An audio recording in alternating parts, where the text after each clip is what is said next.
نستغفره ونؤمن به ونتوكل عليه ونعوذ بالله من شرور أنفسنا ومن سيئات أعمالنا من يهده الله فلا مضل له ومن يضلل فلا هادي له ونشهد أن لا إله إلا الله ونشهد أن محمدا عبده ورسوله قال الله عز وجل في القرآن الكريم لن تنالوا البر حتى تنفقوا مما تحبون وما تنفقوا من شيء فإن الله به عليم صدق الله المولانا العظيم وقال النبي صلى الله عليه وسلم إذا مات ابن آدم انقطع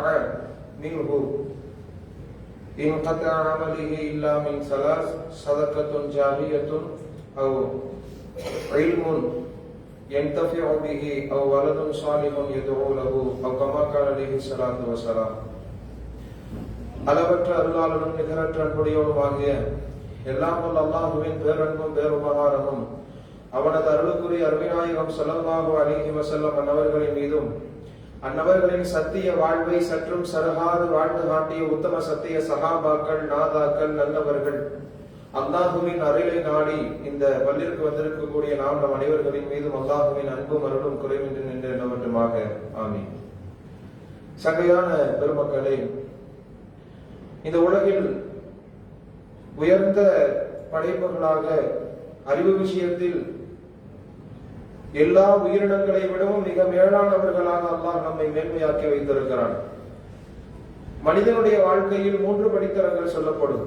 ஒன்று, குழந்தை பருவத்திலிருந்து அவன் வாலிப பருவத்தை அடைகின்ற பருவம். அந்த பருவத்தில் அவனுடைய வாழ்க்கை எப்படி கழிந்தது, நாம் எப்படி வளர்ந்தோம் என்பது போல அவனுக்கு சரியான நினைவுகளை கொடுக்காது. அது மிகப்பெரிய ஒரு வாழ்க்கையின் ஒரு அங்கமாக அது அவனுக்கு அமைந்து போகாது. அதற்கு பின்னால் வருகின்ற 2ஆம் பருவம் இளமை முதல் முதுமை வரை இருக்கக்கூடிய பருவம்.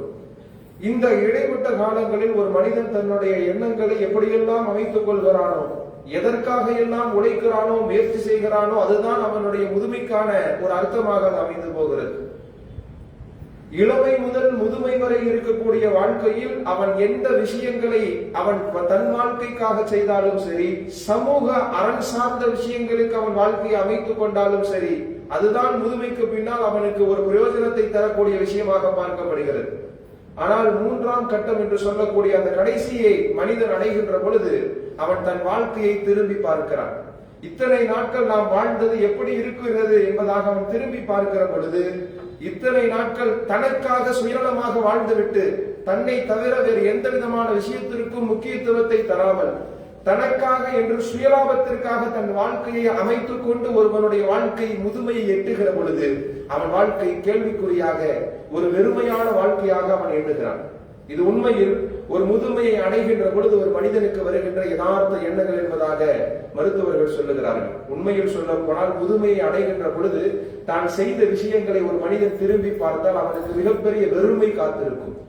அல்லாஹ் சொன்ன பாதையில் நடக்க வேண்டும் என்கின்ற எண்ணம் ஒரு முதுமையில் ஒரு மனிதனுக்கு வருகின்ற பொழுது அதற்கு முன்னால் செய்த வாழ்க்கையினுடைய அந்த வழித்தடங்கள் எப்படி இருந்தது என்பதை எண்ணி பார்க்கிற பொழுது அவன் மிகுந்த கவலைக்கு ஆளாகி அதனுடைய மிகப்பெரிய ஒரு அந்த கவலையிலே அவனுக்கு மிகப்பெரிய நோயும் அவனை வந்து சேருகிறது. மரணம் அப்படியே அவனை பிடித்துக் கொள்கிறது என்பதாக சைக்காலஜிக்கலாக சொல்லுகின்ற வார்த்தைகள். உண்மையில் இதைத்தான் அல்லாஹு தஆலா எல்லா இடங்களிலும் மனிதன் சார்ந்த விஷயங்களில் சொல்லுகிறான். சரியானவர்களே, உண்மையில் சொல்ல போனால் ஒரு விதமான ஒரு சம்பவம் ஒரு முன்னொரு காலத்தில் நடந்ததாக சொல்லப்படுகிறது.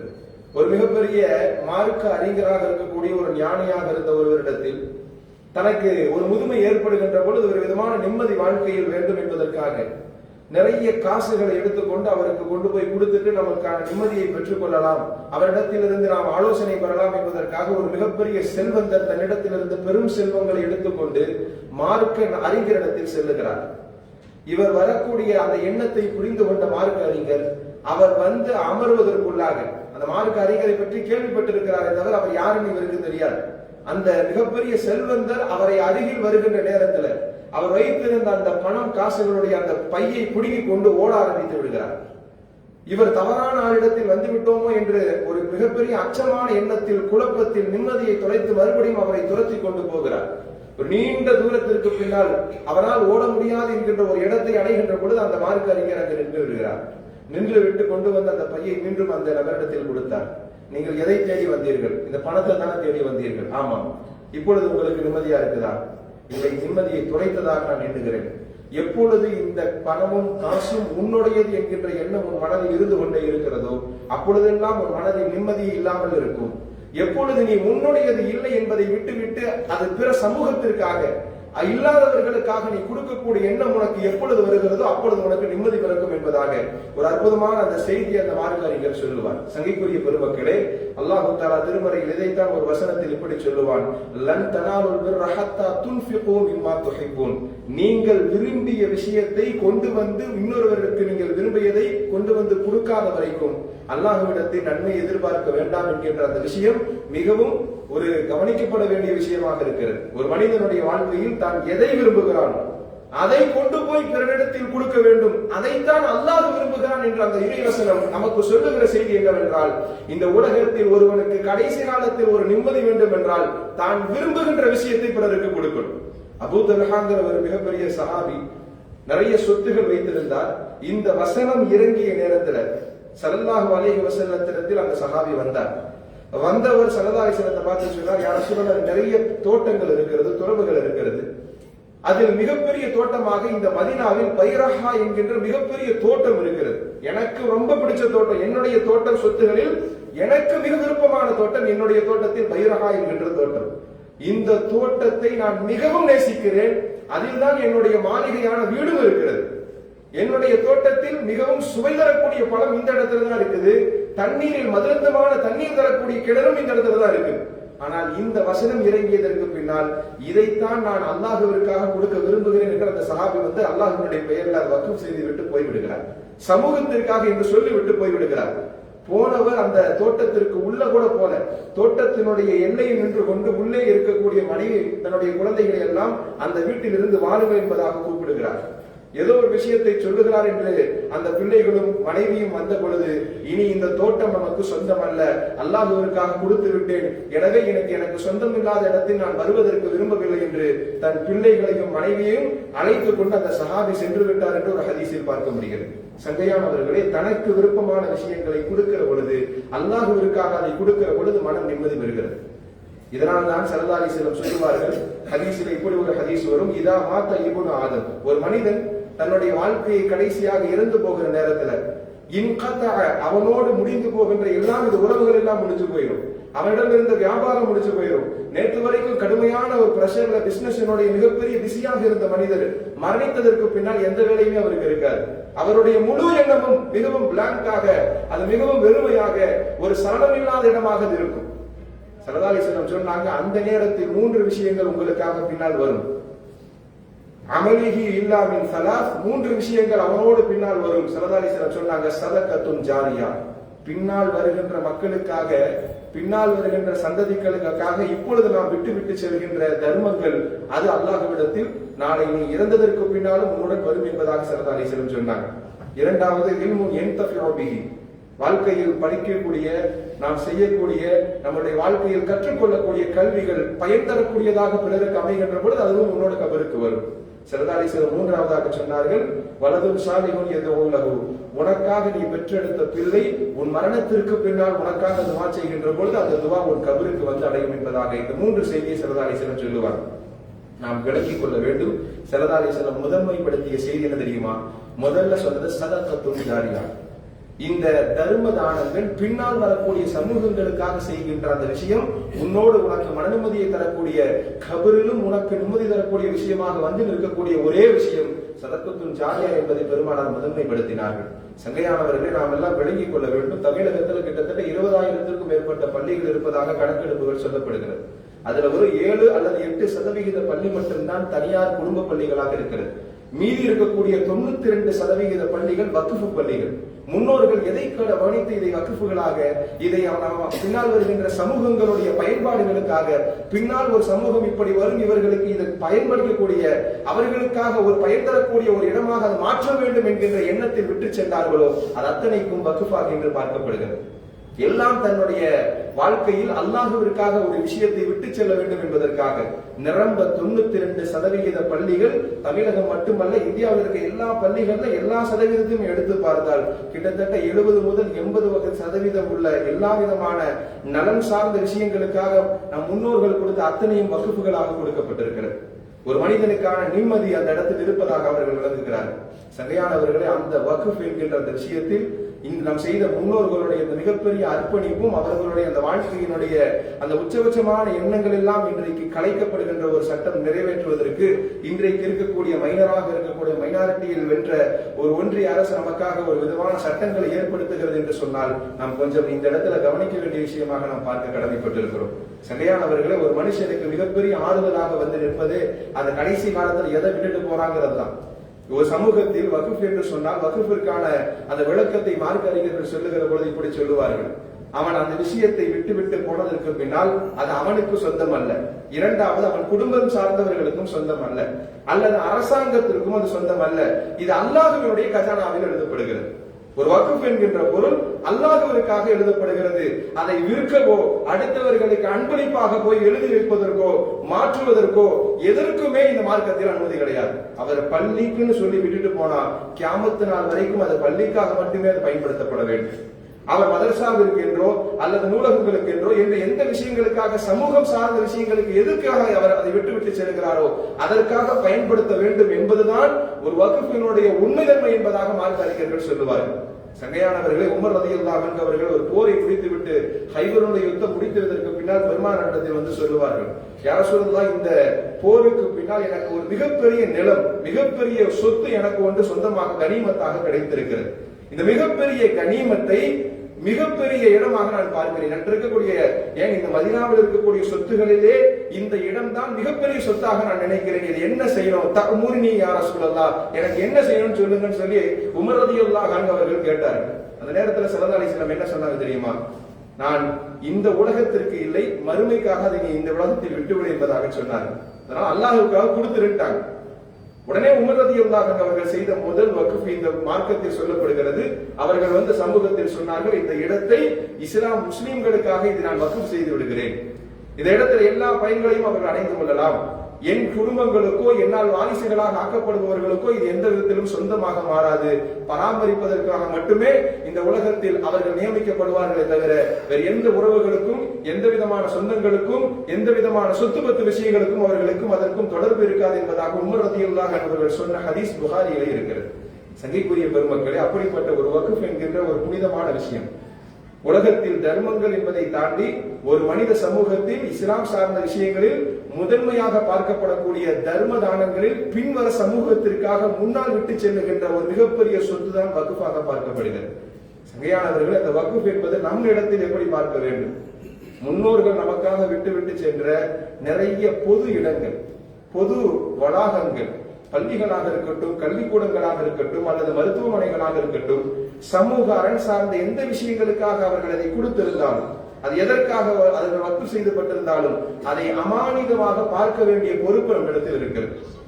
மிகவும் வருத்தமாக சொல்ல போனால் அந்நியர்களோ அடுத்த மதத்தவர்களோ இஸ்லாமிய வக்ஃபினுடைய சொத்துக்களை சுரண்டுகிறார்கள் என்பது வேதனை அல்ல. அல்லாஹ்வினுடைய பெயரை சொல்லி கலிமாவை சொல்லி 5 வேளை தொழக்கூடியவர்களாக இருப்பவர்களும் கூட பொறுப்பில் இருக்கக்கூடிய நேரத்தில் வக்ஃபினுடைய சொத்துக்களை மிக லாபகமாக லேசாக அவர்கள் பார்க்கிறார்கள். சுருக்கமாக சொன்னால் நிரம்ப இடங்களில், தமிழகத்தில் மட்டும் நான் சொல்லுகிறேன், நிரம்ப இடங்களில் மெயின் கடை வீதிகளில் இருக்கக்கூடிய எல்லா கடைகளும் ஒன்று பள்ளிகளுக்காக இருக்கும், தர்காக்களுக்காக இருக்கும், கல்விக்கூடங்களுக்காக இருக்கும், பள்ளிகளுக்காக இருக்கும், மருத்துவமனைகளுக்காக இருக்கும். இதெல்லாம் வக்ஃபுகளாக செய்யப்பட்ட இடங்களாக இருக்கும். அதற்கு அவர்கள் விடுகின்ற வாடகை, தரை வாடகை நீங்கள் பார்த்தாலோ அல்லது கடைகளுக்காக அவர்கள் விடுகின்ற வாடகை பார்த்தாலோ 500 1000, அந்த இடத்தில் எவ்வளவு வாடகைகள் அதை விட முடியும்? பக்கத்தில் இருக்கக்கூடிய தனியாருடைய கடையாக இருந்தால் எவ்வளவு வாடகைகளுக்கு அவர்கள் விட்டு இருப்பார்கள்? இவர்கள் எத்தனை வாடகைகளுக்கு அவர்களுக்கு விட்டு ஒப்பந்தம் செய்திருக்கிறார்கள் என்பதை எடுத்து பார்க்கிற பொழுது அல்லாஹ்விடத்தில் பதில் சொல்ல நாம் கடமைப்பட்டிருக்கிறோம். அமானிதம் என்பதை நாம் விளங்கிக் கொள்ள வேண்டும். தரை வாடகையை தரைமட்டமான வாடகைகளுக்கு கொண்டு போய் விடுகின்ற அளவிற்கு வக்ஃபினுடைய சொத்துகள் அவ்வளவு லேசானது அல்ல. அது அல்லாஹுவினுடைய ஜோபிற்கு, அல்லாஹுவினுடைய கஜானாவிற்கு சொந்தமானது. இந்த இடத்தில் நாம் கவனிக்க வேண்டும். நம்முடைய சொத்தை நாம் சொந்தமாக சம்பாதித்து நம் வருவாயில் கட்டிய ஒரு கடையையோ பில்டிங்கையோ அது ஏதோ ஒரு வருமானம் தரக்கூடிய விஷயத்தில் நாம் இப்படி செய்திருப்பதற்கு மனம் நமக்கு ஒத்துழைத்திருக்குமா? அது வக்ஃப் என்று போய் இருக்கிற காரணத்தினால் தான் அது மிகவும் கீழ்த்தரமான ஒரு வாடகைகளுக்கு விட்டாலும் கூட நமக்கு அது பெரிதாக தெரிவதற்கு அது அர்த்தமற்றதாக பார்க்கப்படுகிறது என்று சொன்னால் இதற்கும் அல்லாஹ்விடத்தில் அமானிதம் என்கின்ற விஷயத்தில் பதில் சொல்வதற்கு நாம் கடமைப்பட்டிருக்கிறோம். சங்கைக்குரிய பெருமக்கள், அப்படிப்பட்ட விஷயங்களில் அமானிதத்தை பாழ்படுத்தக்கூடிய விஷயங்கள். ஸல்லல்லாஹு அலைஹி வஸல்லம் அவர்கள் சொல்லுவார், ஒரு நேரத்திலே சஹாபிகளுக்கு பேசிக் கொண்டிருக்கிற நேரத்தில் ஒரு ஜும்மாவினுடைய உரைக்கு மத்தியில் ஒருவர் எழுந்து கேள்வி கேட்பார். எப்பொழுது கியாமத் நாள் வரும் என்பதாக கேட்பார். ஸல்லல்லாஹு அலைஹி வஸல்லம் அதை கண்டுகொள்ளாமல் பேசிக்கொண்டே இருப்பாங்க. அந்த சபையில பேசிக்கிட்டே இருப்பாங்க. அந்த சஹாபி கேட்டதை இவர்கள் கேட்காததை போன்று பேசிக்கொண்டே இருப்பார்கள். சஹாபிகளுக்கு மத்தியில் சொல்லுவாங்க, ரசூலுல்லாஹ் இதை கேட்டதுக்கு பின்னாடி அதை பெருசா கண்டுக்காம மீண்டும் இந்த உரையை தொடங்கி பேசிக்கொண்டே இருக்கிறார்களே என்பதாக சலனம், ஒரு விதமான ஒரு சப்தம் அங்கு நிலவுகிறது. ஸல்லல்லாஹு அலைஹி வஸல்லம் அந்த பேச்சை எல்லாம் நிறைவு செய்ததற்கு பின்னால், உரையை முடித்ததற்கு பின்னால், எங்கே என்னிடத்தில் அந்த கியாமத் நாள் எப்பொழுது வரும் என்று கேட்டார். அந்த சஹாபி எங்கேன்னு கேட்பாங்க. அந்த கூட்டத்தில் இருந்த சஹாபி ஒரு எழுத சொல்வார், நான் தான் யார் சொல்லலாம், நான் தான் அதை கேட்டேன்னு சொல்லுவாங்க. அந்த நேரத்தில் ஸல்லல்லாஹு அலைஹி வஸல்லம் சொன்னார்கள், இதா உசித்த அல் அம்ரு இலா கைரிஹி, அமானிதமாக கொடுக்கப்பட்ட ஒரு பொருள் எப்பொழுது பாழ்படுத்தப்படுகிறதோ, ஒரு வருடத்தில் ஒரு அமானிதமாக அல்லாஹ்விற்காக கொடுக்கப்படக்கூடிய ஒரு பொருள், அவர் பாதுகாக்க வேண்டிய பொறுப்பில் இருக்கிறார், அவரிடத்தில் கொண்டு வந்து எந்த விதமான கேள்விகளுக்கும் இல்லாமல் கொண்டு வந்து ஒப்படைக்கப்படக்கூடிய பொருள், அதை அவர் என்ன செய்தாலும் கேட்பதற்கு வெளியிலிருந்து எந்த ஆளுமே அது தெரியும் போவதும் இல்லை, அதை கேட்பதற்கான உரிமையும் இல்லை. அப்படிப்பட்ட ஒரு அமானிதமான பொருள் ஒருவருடைய கையில் ஒப்படைக்கப்படுகின்ற பொழுது அந்த விஷயத்தை அவர் பாழ்படுத்துகிறார், அநீதியாக அதை மாற்றுகிறார் என்று சொன்னால் நீங்கள் வறுமை நாளை எதிர்பார்த்துக் கொள்ளுங்கள் என்பதாக ஹஜ்ரத் ஸல்லல்லாஹு அலைஹி வஸல்லம் அவர்கள் சொன்ன ஹதீஸ் புகாரியிலே இருக்கிறது. சங்கைக்குரிய பெருமக்களை, நாம் விளங்கிக் கொள்ள வேண்டும். இந்த வக்ஃப் என்கின்ற விஷயத்தில் மிகுந்த கவனம் இந்த சமூகத்தில் தேவைப்படுகிறது. கிட்டத்தட்ட இன்றைக்கு இருக்கக்கூடிய அரசாங்கம் கொண்டு வந்திருக்கிற சட்டம் 40 திருத்தங்களை கொண்டு வந்திருக்கிறார். முதல்ல வக்ஃப் சட்டத்திற்காக வக்ஃபினுடைய அந்த வக்ஃபினுடைய நிலங்களுக்காக கொண்டு வரப்பட்ட முதல் சட்டம் 1954 கொண்டு வரப்பட்டது. எல்லாம் ஒருங்கிணைத்து அதெல்லாம் கொண்டு வரப்பட்டது. அதற்கு பின்னால் ஒரு 1995 ஒரு விதமான சின்ன சின்ன திருத்தங்களை ஏற்படுத்தினார்கள். அங்கு வக்ஃப் வாரியத்தில் இருப்பவர்களுக்கான மிகப்பெரிய அதிகாரங்கள் கொடுக்கப்பட்டது. அரசே அந்த இடத்தை அபகரித்திருந்தாலும் கூட இவர்கள் தன்னுடைய இடம் வக்ஃப் என்று வந்துவிட்டால் அந்த இடத்தை மறுபடியும் பெற்றுக் கொள்ளலாம் என்கிற அதிகாரமும் கொடுக்கப்பட்டிருந்தது. இப்படியெல்லாம் கொடுக்கப்பட்டு கடைசியில் இன்றைக்கு வந்திருக்கக்கூடிய அந்த வக்ஃபினுடைய அந்த வாரியத்தினுடைய சட்ட திருத்த மசோதாவில் சொல்லப்படுகின்ற 40 திருத்தங்களில் ஏதோ ஒரு 10-15 வேண்டுமானால் நல்லதாக இருக்கலாம். ஆனால் மீதி இருக்கக்கூடிய எல்லாம் இந்த நம் சமூகத்தில் இருக்கக்கூடிய வக்ஃபினுடைய சொத்துகளுடைய கணக்குகள் மட்டும் சமீபத்தில் வெளியிட்ட அறிக்கையின் பிரகாரம் அரசாங்கம் சொல்லுகின்ற தகவல் என்ன தெரியுமா? 9,47,000 லட்சம் ஏக்கர்கள் வக்ஃபிற்காக அல்லாஹ் தஆலாவிற்காக முன்னோர்கள் விட்டு சென்றிருக்கிறார்கள். வக்ஃபினுடைய நிலங்கள் மட்டும் கிட்டத்தட்ட 10 லட்சம் ஏக்கர் நிலங்கள் இருப்பதாக சொல்லப்படுகிறது இந்தியாவில் மட்டும். உலகத்தில் எந்த நாடுகளிலும் இவ்வளவு வக்ஃபுகள் நம் முன்னோர்கள் செய்திருப்பார்களா என்று தெரியாத அளவிற்கு இந்தியாவில் மட்டும் அவ்வளவு தனவந்தர்கள் இருந்திருக்கிறார்கள். நம் முன்னோர்களுடைய மனங்களில் அவ்வளவு விஷயங்கள் இருந்திருக்கிறது. எல்லாம் அல்லாஹ்விற்காக என்று சொல்லிவிட்டு மரணித்து போகின்ற சமூகத்திற்கு மத்தியில் பாதுகாக்க வேண்டிய பொறுப்பில் இருக்கிற நாம் பார்த்து கொண்டிருக்கிறோம். இன்றைக்கு அரசாங்கத்தினுடைய வேறு மாதிரியான சட்டங்கள் எல்லாம் கைகளுக்குள் வருகிறது. அந்த சட்ட திருத்தத்தில் மிகப்பெரிய விஷயமாக சொல்லப்படுகின்ற ஒரு விஷயம், வக்ஃபினுடைய இடமாக இருந்தால் முதல்ல அவர்கள் செய்ய வேண்டிய விஷயம் என்ன தெரியுமா? மாவட்டத்தில் இருக்கக்கூடிய கலெக்டரை, ஆட்சியாளரை முதலில் சந்திச்சு அது தன்னுடைய வக்ஃபினுடைய நிலம் என்பதை அவர்கள் பதிவு செய்ய வேண்டும் என்பதாக சொல்லப்படுகிறது. சரி, அதையும் தாண்டி அவர்கள் சொல்லுகின்ற விஷயம் என்னன்னு சொன்னா, அந்த வக்ஃபினுடைய வாரியத்திற்கு அவர்கள் நியமிக்கக்கூடிய ஆட்கள் முஸ்லிம்களாக இருக்க வேண்டிய அவசியம் இல்லை. அவர்கள் யாரை வேண்டுமானாலும் அந்த பொறுப்பில் அமர்த்தலாம். அது முஸ்லிம் சார்ந்தவர்களாக மட்டும்தான் இதுவரைக்கும் வக்ஃபினுடைய பொறுப்புகளில் இருப்பவர்களுக்கான அந்த நியமனம், அந்த அனுமதி கொடுக்கப்பட்டிருந்தது. ஆனால் இதற்கு பின்னால் இந்த சட்டம் வந்துவிட்டால் ஒருவேளை அது யார் வேண்டுமானாலும் அவர்கள் சார்ந்த ஆளும் கட்சியை சார்ந்தவர்கள் கூட அங்கு வந்து அமர்ந்து வக்ஃப் சொத்துக்களை பற்றி அவர்கள் விசாரிக்கலாம், அது எந்த விஷயங்களுக்கு வேண்டுமானாலும் திருப்பி எழுதலாம் என்கின்ற ஒரு விதமான மீட்சி பாதைக்கு மத்தியில் அவர்கள் விதமான அநியாயத்திற்கு துணை போகின்ற ஒரு ஆட்சியாளரை கூட அந்த இடத்தில் அமர்த்துவதற்கு அவர்களுக்கு அந்த இடத்தில் அதிகாரம் இருப்பதாக சொல்லப்படுகிறது. இப்படி நிரம்ப விஷயங்கள் அந்த சட்ட திருத்தத்தில் சொல்லப்படுகிறது. நான் சொல்ல வருகிற செய்தி என்னவென்றால், இவ்வளவும் சொல்லப்பட்டாலும் கூட அது இன்னமும் மசோதா நிறைவு செய்யவில்லை. அது நிலை அறிக்கை என்பதாக தனியாக இன்னொரு கூட்டத்திற்கு அது அனுப்பப்பட்டு விட்டது. அது மிக நீண்ட விசாரணைக்கு பிறகு அது எப்படி முடிவாகும் என்பதை தான் நாம் காத்திருந்து நாம் அதை எதிர்பார்க்க வேண்டுமே தவிர, இப்பொழுது நாம் யோசிக்க வேண்டிய தகவல், வக்ஃப் நிலங்கள் மிகவும் கவனிக்கப்பட வேண்டிய ஒரு நிலங்கள். அது ஊர் சார்ந்ததாக இருக்கட்டும், மாவட்டம் சார்ந்ததாக இருக்கட்டும், அல்லது நமக்கு மட்டுமே தெரிந்த நிலமாக கூட இருக்கலாம். அல்லாஹ்விடத்தில் அதற்கும் கேள்வி கணக்குகள் இருக்கிறது. ஸல்லல்லாஹு அலைஹி வஸல்லம் ஒரு போர்க்களத்திலே ஒரு சஹாபி ஷஹீதாகிறார். ஷஹீதான சஹாபியை எல்லாரும் ஹாதா ஷஹீத், இங்கே ஒரு ஷஹீத் இருக்கிறார் என்பதாக ஸல்லல்லாஹு அலைஹி வஸல்லம் சொல்லுகிற பொழுது ஸல்லல்லாஹு அலைஹி வஸல்லம் அந்த ஷஹீதை அடக்கம் செய்கிறார்கள். அடக்கம் செய்ததற்கு பின்னாலும் கூட ஸல்லல்லாஹு அலைஹி வஸல்லம் இரவு தூக்கம் வரல. ஏன்னா அந்த சஹாபியினுடைய கபரில் வேதனை நடப்பதை இவர்கள் பார்க்கிறார். ஸல்லல்லாஹு அலைஹி வஸல்லம் கேட்டாங்க, அவங்க அந்த வீட்டில் இவருக்கான குடும்பம் எங்க இருக்கிறது என்பதாக கேட்கப்படுகிறது. சம்பந்தப்பட்ட அந்த சஹாபியினுடைய குடும்பத்திற்கு ஸல்லல்லாஹு அலைஹி வஸல்லம் ஆளை அனுப்புகிறார். அங்கு போய் சஹாபிகள் சில பேர் விசாரிப்பதற்கு போகிறாங்க. இது போன்று இந்த சம்பந்தப்பட்ட ஷஹீதான சஹாபியினுடைய வீட்டுக்கு சில சஹாபிகள் போய் கேட்கிறார்கள், வாழுகின்ற காலத்தில் உங்கள் கணவர் ஏதாவது விஷயத்தை தவறுதலாக செய்திருக்கிறாரா, ஏதாவது விஷயத்தை உங்களுக்கு சொல்லி இருக்கிறாரான்னு கேட்கிறப்ப நிரம்ப விஷயங்கள் அவர் சொன்ன விஷயங்கள் எல்லாத்தையும் சொல்றாங்க. ஆனா எல்லாமே நல்ல செய்திகளாகத்தான் இருக்கிறது. அன்றாட தொழக்கூடியவர், நிறைய விஷயங்கள்ல தீனுக்காக உழைக்கக்கூடியவர், எல்லா விஷயங்களையும் செய்கிறாரு. ஸல்லல்லாஹு அலைஹி வஸல்லம் அவர்கள் எதை கேட்க அனுப்பினார்கள் என்று சொன்னால், ஏதாவது அவர்கள் அமானிதமான பொருளை களவாடி இருக்கிறாரா என்பதை கேட்டுவார்கள் என்பதாக ஸல்லல்லாஹு அலைஹி வஸல்லம் அனுப்பினாங்க. சஹாபிகள் நேரடியாக கேட்டு விட்டார்கள். உடனே அந்த மனைவி சொன்னாங்க, ஒரு போருக்கு போய்விட்டு திரும்புகிற நேரத்துல ஒரு பொருளை எடுத்து வந்தால் அது ஒரு போர்வையை போன்று இருந்தது. ஆனால் அந்த போர்வை அவருக்கு சொந்தமானது அல்ல. அந்த கனிமத்தாக பொது சொத்தில் இருக்கக்கூடிய அமானிதத்திலிருந்து அவருக்கு கிடைத்த பொருளை மறைவாக எடுத்துக்கொண்டு வீட்டுக்கு வந்து விட்டார். எனவே அந்த பொருள் மட்டும்தான் என் வீட்டுல இருக்கிறதா நான் பாக்குறேன்னு சொல்லி அந்த சஹாபியினுடைய மனைவி சொன்ன பொழுது ஸல்லல்லாஹு அலைஹி வஸல்லம் சொன்னாங்க, அந்த போர்வை அவர் தர்மம் செய்யாத வரைக்கும் இவருடைய கபரில் வேதனை நடந்து கொண்டிருக்கும் என்பதாக சொன்னார். சங்கையானவர்களே, ஒரு சின்ன விஷயம்தான். அமானிதம் சார்ந்த விஷயங்களை இந்த சமூகத்தில் மிக லேசாக பார்க்கிற பொழுது, அதை நாம் மிகவும் லாபகமாக சின்ன விஷயமாக பார்க்கிற பொழுது, அதற்காக ஏற்படுகின்ற வீரியமும் அதற்காக இறைவன் கொடுக்கக்கூடிய எச்சரிக்கையும் தண்டனையும் அது மிகவும் அலாதியாக மிகப்பெரிய விஷயமாக பார்க்கப்படுகிறது மார்க்கத்தில் என்பதை நாம் உணர்ந்து கொள்ள வேண்டும். சங்கையான பெருமக்களை, மிகப்பெரிய நேரமும் கிடையாது, நான் சுருக்கமாக சொல்லுகிறேன். இன்றைக்கு நாம் கையில் எடுக்க வேண்டிய மிகப்பெரிய பொறுப்புகள் என்னவென்று சொன்னால், நம் சார்ந்து இருக்கக்கூடிய, நம்மை சுற்றியுள்ள இருக்கக்கூடிய வக்ஃபுடைய நிலங்களை நாம் பாதுகாப்பதற்கு நம் மீது கடமை இருக்கிறது. அது பள்ளிக்கு மட்டும் அந்த கடமை என்று அல்ல. பள்ளி சார்ந்து இருக்கக்கூடிய எத்தனையோ நிலங்கள், இன்றைக்கு தமிழகத்தில் ஏராளமான பள்ளிகளுக்கு எத்தனை வக்ஃப் நிலங்கள் இருக்கிறது கூட அந்த பள்ளி நிர்வாகிகளுக்கு கூட தெரிவதில்லை. மிகவும் வருத்தமான செய்தி அதுதான். எவ்வளவு நிலங்கள் இருக்கிறது, எவ்வளவு பள்ளிகளுக்கு சொத்துகள் இருக்கிறது, ஒரு சரியான டேட்டா ரெக்கார்டு கூட கிடையாது. நாளைக்கு அரசாங்கம் வந்து அதை கையில் எடுத்தால் கூட எது வக்ஃபினுடைய நிலங்கள் என்பது கூட நமக்கு தெரியாது.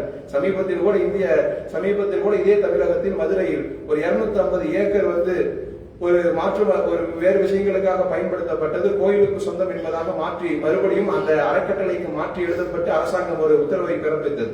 இதுவும் கூட இன்றைக்கு நாம் யோசிக்க வேண்டும். இது போன்று எத்தனை ஏக்கர் நிலங்கள், எத்தனை விதமான நிலங்கள், வக்ஃபினுடைய நிலங்கள் எல்லாம் பறிபோய் கிடக்கிறது. அதையெல்லாம் மீட்டு எடுக்க வேண்டிய பொறுப்பில் நாம் இருக்கிறோம் என்பதையும் இந்த இடத்தில் சமூகம் சார்ந்த விஷயங்களாக நாம் என்ன கடமைப்பட்டிருக்கிறோம்.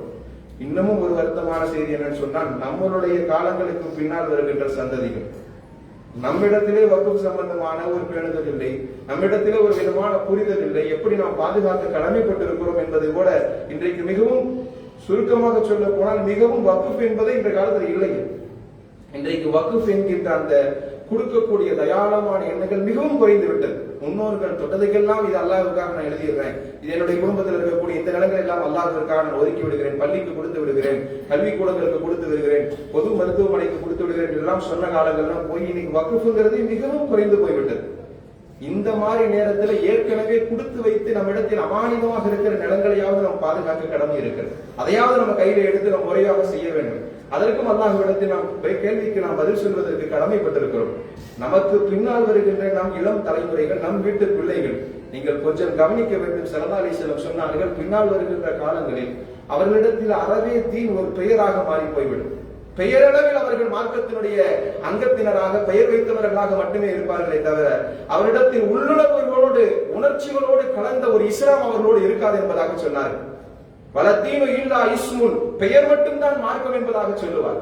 வெறுமன பெயர் மட்டும்தான் அவருடைய முஸ்லிம் பெயராக இருக்குமே தவிர அவர் குடும்பத்தில் இருக்கக்கூடிய உணர்வுகள் இஸ்லாம் சார்ந்ததாக இருக்காது என்கின்ற செய்தியை ஹஜ்ரத் ஸல்லல்லாஹு அலைஹி வஸல்லம் அவர்கள் சொல்லுகிறார்கள். சங்கையானவர்களே, இன்றைக்கு ரெண்டு விஷயங்களை இன்னைக்கு இருக்கக்கூடிய இளம் தலைவர்கள் மிகவும் பாதிப்புக்கு ஆளாகக்கூடிய விஷயங்களாக இருக்கிறது. ஸல்லல்லாஹு அலைஹி வஸல்லம் சொன்ன ஹதீசுகளை வைத்து பார்க்கிற பொழுது கியாமத் நாளிலே ஒரு அடையாளத்தை இப்படி சொன்னார்கள். பின்னால் வரக்கூடிய சந்ததிகள், இளைஞர்கள் எல்லாம் ஒரு காலத்தில் பொழுதுபோக்கு அம்சங்களின் மீது அதிகமாக ஆர்வம் செலுத்துவார்கள். வேடிக்கை நிகழ்வுகளுக்கு அவர்கள் கொடுக்கக்கூடிய முக்கியத்துவம் மிகவும் உச்சமாக இருக்கும். மார்க்கம் சார்ந்த விஷயங்கள் அல்லது மார்க்கம் சம்பந்தப்பட்ட விஷயங்கள் அல்லது மார்க்கம் சம்பந்தப்பட்ட நிகழ்வுகள், இது விஷயங்களில் அவர்கள் காண்பிக்கக்கூடிய ஆர்வங்களை விட அவர்களுக்கு பொழுதுபோக்கு அம்சங்களில் அதிகமாக அவர்கள் வேட்கையாக இருப்பார்கள். நடிகைகளை தன்னுடைய ரோல் மாடலாக எடுத்துக் கொள்வார்கள். நீங்கள் யோசித்து பாருங்கள், நம் வீட்டில் வளர்கின்ற பிள்ளைகளிடத்தில் உன்னுடைய ரோல் மாடல் யாருன்னு போய் கேட்டா அந்த பிள்ளை என்ன சொல்ல நினைக்கிறீங்க? உதாரணத்திற்கு சொல்லுகிறேன், நம் வீட்டில் வளர்கின்ற பிள்ளை தான், அது ஆணாக இருக்கட்டும் பெண் பிள்ளையாக, எத்தனை பிள்ளைகளுடைய போனினுடைய வால்பேப்பர்கள் எத்தனை நடிகைகளுடைய போட்டோக்களாக இருக்கிறது. நான் பெண் பிள்ளைகளையும் சேர்த்து தான் சொல்லுகிறேன். இன்றைக்கு இருக்கக்கூடிய காலத்துல தன்னுடைய ரோல் மாடலாக தான் விரும்பக்கூடிய ஒரு நபராக பார்க்கப்படக்கூடியவர் ஒரு படத்திலோ அல்லது ஒரு நடிகராக, ஒரு விளையாட்டு வீரராக, இவர்களைத்தான் அவர்கள் பெரிய ரோல் மாடலாக எடுத்து நடக்கிறார்கள். அவர்கள் எப்படி ஹேர் ஸ்டைல் வைத்திருக்கிறார்கள், அவர் எப்படி உடை போடுகிறார்கள், எப்படிப்பட்ட பைக்குகளை வைத்திருக்கிறார்கள், எப்படிப்பட்ட விதமான வார்த்தைகளை பயன்படுத்துகிறார்கள், இது எல்லாமே அவருடைய வாழ்க்கையினுடைய அங்கங்களாக, செயல்பாடுகளாக மாறி போகிறது. இது முதல் விஷயம். நாம் திருத்துவதற்கு கடமைப்பட்டிருக்கிறோம். பின்னால் ஒரு மிகப்பெரிய பொறுப்பை நாம் தலைமுறைக்கு கொடுக்க காத்திருக்கிறோம். நமக்கு பின்னால் ஒரு மிகப்பெரிய சொத்து, அது வக்ஃபாக இருக்கட்டும், பொது நலங்களாக இருக்கட்டும், அல்லாஹ்வினுடைய நிலங்களாக இருக்கட்டும், அத்தனையும் பாதுகாப்பதற்காக உருவாக்கப்படுகின்ற இளம் தலைமுறையில் இருக்கக்கூடிய மிகப்பெரிய பின்னடைவு. முதல் விஷயம், அவர்கள் வேடிக்கை விஷயங்களுக்கும் நடிகைகள் போன்ற விஷயங்களுக்கும் அவர்கள் மிகுந்த ஆர்வங்களை கொடுத்து தன் வாழ்க்கை இழந்து கொண்டிருக்கிறார்கள். அதற்கு பின்னால் இரண்டாவது விஷயம் பார்த்தா, இன்னைக்கு இருக்கக்கூடிய மிகப்பெரிய ஒரு பின்னடைவு சொன்னா, இளைஞர்களாக இருக்கட்டும், இளம் பிள்ளைகளாக கூட, பெண் பிள்ளைகளாக கூட இருக்கட்டும், இன்னைக்கு 80% ஆண் பிள்ளைகள் இன்னைக்கு சமீபத்துல ஒரு நியூ இயர் டைம்ல, ஒரு புத்தாண்டு நேரங்களில் அதிகமாக போதையில் இருந்து பைக் ரேஸில் பிடிபட்டவர்களுடைய எண்ணிக்கையில அதிகமான எண்ணிக்கை இஸ்லாமிய முஸ்லிம் பிள்ளைகள், மாணவர்கள், இஸ்லாமிய இளைஞர்கள் என்பதை சென்னையினுடைய காவல்துறை அறிவித்திருக்கிறது. சுருக்கமா சொல்ல போனா, நியூ இயர்ங்கிறது நம்ம எதிர்த்துக்கிட்டு இருக்கிறோம். இந்த நேரத்தில் நம் இளைஞர்கள் அதை மிகவும் பிரமாதமாக, அந்த விஷயத்தில் உன்னதமாக அவர்களுடைய வேலைகளை செய்கின்ற பொழுது, வீட்டில் இருக்கக்கூடிய நாம் எப்படி அவர்களை பார்த்துக் கொண்டிருக்கிறோம் என்பதை நாம் கவனிக்க கடமைப்பட்டிருக்கிறோம். சகையானவர்களை, இன்றைக்கு போதைக்கு அடிமையாக இருக்கக்கூடிய பிள்ளைகள், இளைஞர்கள், இவர்கள் எல்லாம் நாளைக்கு சமுதாயத்தினுடைய தலைவர்களாக ஒரு மிகப்பெரிய பொறுப்பில் நாம் வந்து அமர்த்தி விட்டு போனதற்கு பின்னால் மார்க்கத்தின் எந்த விதமான விழுமியங்களையும் தன் வாழ்க்கையில் பார்க்காமல் வளர்ந்த அந்த பிள்ளைகள் எப்படி இந்த விஷயங்களை பேணுவார்கள்? வக்ஃபினுடைய விஷயங்களாக இருக்கட்டும், பள்ளி சார்ந்த விஷயங்களாக இருக்கட்டும், அமானிதமாக இருக்கட்டும், கடனாக இருக்கட்டும், தொழுகையாக இருக்கட்டும், எல்லாம் பின்னால் வருகின்ற ஒரு தலைமுறைக்கு நாம் களங்கம் இல்லாமல் கொடுத்து விட்டு போகின்ற ஒரு பொருள், அந்த பொருளை அவர்கள் எப்படி பாதுகாக்க போகிறார்கள்? மிகப்பெரிய கேள்விக்குறியாக இருக்கிறது. இன்றைக்கு அரசாங்கம் அதை செய்கிறது, இதை செய்கிறது என்று நாம் விரும்பி நம் வாழ்க்கையில் நாம் பேசினாலும் கூட, ஆதங்கப்பட்டாலும் கூட, இதெல்லாம் நிதர்சனமாக நம்மிடத்தில் ஏற்படுகின்ற தவறுகளுடைய பின்னடைவு தான். இன்றைக்கு பொது காரியங்களில் ஏன் இப்படிப்பட்ட ஒரு நிலைமை மாறிக்கொண்டிருக்கிறது என்று சொன்னால், அசல் வாழ்க்கை நம்மிடத்தில் எந்த விதமான மாற்றமும் இல்லை, எந்த திருத்தமும் இல்லை. நம் சமூகத்தினுடைய எண்ணங்கள் கூட நிறைய பேருக்கு இல்லைங்க. உண்மையில் சொல்ல போனால் அதுதான் யதார்த்தமும் கூட. தன் குடும்பத்தை யோசிக்கிற அளவிற்கு, தன்னை யோசிக்கிற அளவிற்கு, தன் பிள்ளையை யோசிக்கிற அளவிற்கு, ஒரு சாலையில் இருக்கக்கூடிய அனாதையான பிள்ளைகளை யாரும் பார்ப்பது கிடையாது. ஒரு மஹல்லாவில் இருக்கக்கூடிய ஏழைகளுடைய பிள்ளைகளை அப்படி பார்ப்பது கிடையாது.